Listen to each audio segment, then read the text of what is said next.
सुप्रभातं छात्राः। अद्य वयं षष्ठः पाठः समुद्रतटः पठिष्यामः। छठा पाठ समुद्र का तट। देखिए, ऐसा समुद्र तट जहाँ लोग इकट्ठा हैं, ऐसा समुद्र तट है। ये समुद्र तट है। अत्र जनाः, यहाँ लोग पर्यटनाय चतुर्थी विभक्ति पर्यटन के लिए आते हैं। केचन तरंगैः क्रीडन्ति, कुछ तो लहरों के साथ तरंगों के साथ खेलते हैं। और केचन च, और कुछ नौकाओं से जल विहार करते हैं। उनमें केचन कंदुकेन क्रीडन्ति, कुछ गेंद के साथ खेलते भी हैं। बालिकाः बालकाः च, बालिकाएं और बालक, बालुका भी, बालुओं को इकट्ठा करके बालुओं से बालुका गृहम रचयन्ति, बालू के घर बनाते हैं। मध्य मध्य, बीच बीच में तरंगें, लहरें, बालुका गृहम, बालू के घर को प्रवाहयन्ति, बहा ले जाती हैं। ऐसा क्रीड़ा प्रचलति एव, ये खेल चलता ही रहता है। समुद्र तटः न केवलम, समुद्र तट न केवल पर्यटन स्थान हैं। अत्र मत्स्यजीविनः, मछली के खाकर जीवित रहने वाले या मछुआरे भी स्वजीविकां चालयन्ति, अपना जीविका चलाते हैं। अस्माकं देशे, हमारे देश में बहवः समुद्र तटाः सन्ति, बहुत सारे समुद्र तट हैं। एतेषु, इनमें मुंबई, गोवा, कोच्चि, कन्याकुमारी, विशाखापत्तनम और पुरी तटाः अतीव प्रसिद्धाः सन्ति, और पुरी तट अत्यधिक प्रसिद्ध हैं। गोवा तट विदेशिक पर्यटकेभ्यः, विदेशी पर्यटकों के लिए समधिकं रोचते, कुछ अधिक ही रुचिकर है। विशाखापट्टनम तट वैदेशिक व्यापार, विदेशों से व्यापार के लिए प्रसिद्ध है।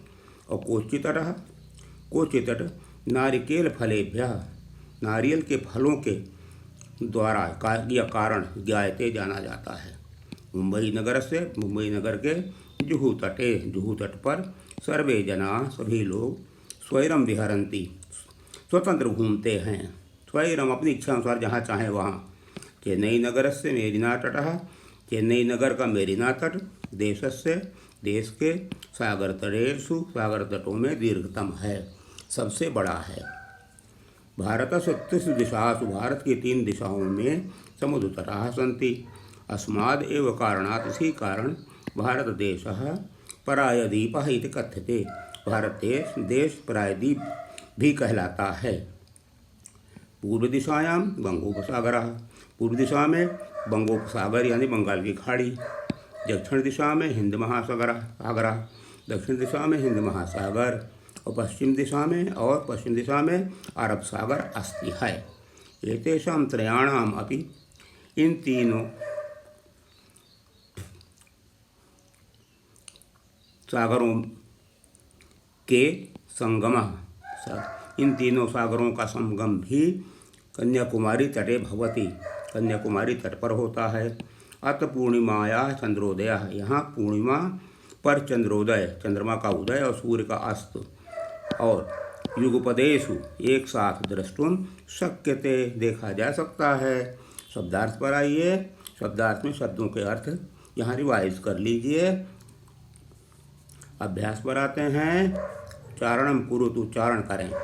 तरंगैः मत्स्यजीवनः, विदेशी पर्यटकेभ्यः संगमः, त्रिशिशु वैदेशिक व्यापाराय परायद्वीपः, बंगोपसागरः, चंद्रोदयः।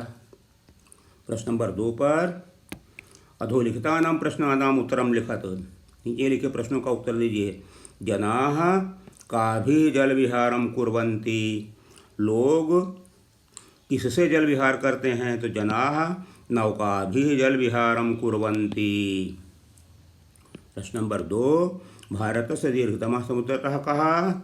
तो आंसर है इसका चेन्नई नगर से मेरीना तटः भारतस्य दीर्घतमः तटः। प्रश्न नंबर 3, जनाः कुत्र स्वैरं विहरन्ति, लोग कहाँ पर स्वतंत्र रूप से घूमते हैं? तो मुंबई नगर से जुहू तटे जनाः स्वैरं विहरन्ति।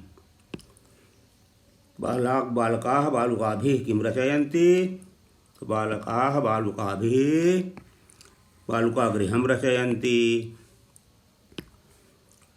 कोच्चितटः केभ्यः ज्ञायते। कोच्चितट किस कारण जाना जाता है? कने कोच्चितटः नारियल के फलेभ्यः ज्ञायते। नारियल के फल के द्वारा जाना जाता है। अब यहाँ पर मंजूषातः पदानि चित्वा रिक्तस्थानानि पूरयति। कन्याकुमारी तटे त्रयाणां सागराणां संगमः का भवति। भारतदेशः प्रायद्वीपः ख इति कथ्यते। जनाः समुद्रतटं पर्यटनाय ख तीसरा पर्यटनाय आगच्छन्ति। बालेभ्यः क्रीडा फोर्थ रोचते। भारतस्य पूर्वदिशायां बंगोपसागरः अस्ति।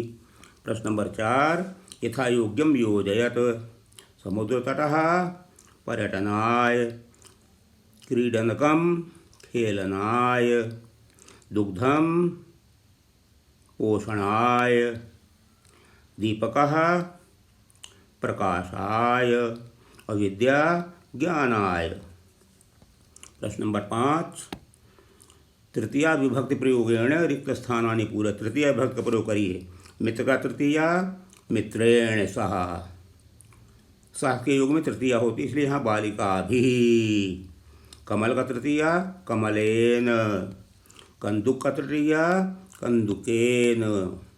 और अश्वाह बहुवचन तो अश्व का अश्वैः सह, घोड़ों के साथ दौड़ते हैं। मृगाः बहुवचन मृगैः सह चरन्ति, मृगों के साथ चरते हैं।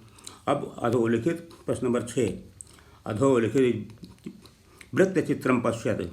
जो गोला है इसके अंदर लिखा हुआ है उदाहरणानुसारेण कोष्ठगतैः शब्दैः उचित वाक्यानि रचयत। इनके उचित वाक्य रचे गए हैं। रहीमः जलम विहारम कुर्वन्ति लिखा हुआ है इसमें। तो रहीमः, रहीम शब्द हमेशा रहेगा ये। रहीमः जल विहारम करोति। दूसरा है रहीमः कलमेन पत्रम लिखति। रहीमः द्विचक्रिका याः आपणम अगच्छत। रहीमः नौकया जल विहारम करोति। ये शब्द इसी में से लिए गए हैं। रहीमः हस्तचित्रम रचयति। अब देखिए जैसे यहाँ रहीमः है तो रहीमः हस्तचित्रम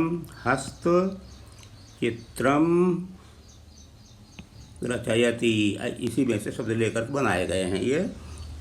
तो रहीमः वायुयानेन गच्छति। रहीम वायुयान से जाता है। रहीमः हस्तेन कंदुकम क्षिपति, हाथ से कंदुक को फेंकता है। प्रश्न नंबर 7 कोशकात उचित पद प्रयोगेण रिक्त स्थानानि पूरयत। चतुर्थी विभक्ति आएगी द धातु के योग में, इसलिए निर्धनाय धनम ददाति धनिकः। बालः पठनाय, पढ़ने के लिए विद्यालय जाते हैं। सज्जनः परोपकाराय जीवन्ति। छात्र प्रधानाचार्यः छात्रेभ्यः पारितोषकं यच्छति। और शिक्षकाय नमः, नमः के योग में चतुर्थी विभक्ति। शिक्षकाय नमः। इसका हिंदी रूपांतरण आप देख लीजिए इसमें से और स्पष्ट रूप से समझ लीजिए, कहीं शंका न रह जाए। Thank you.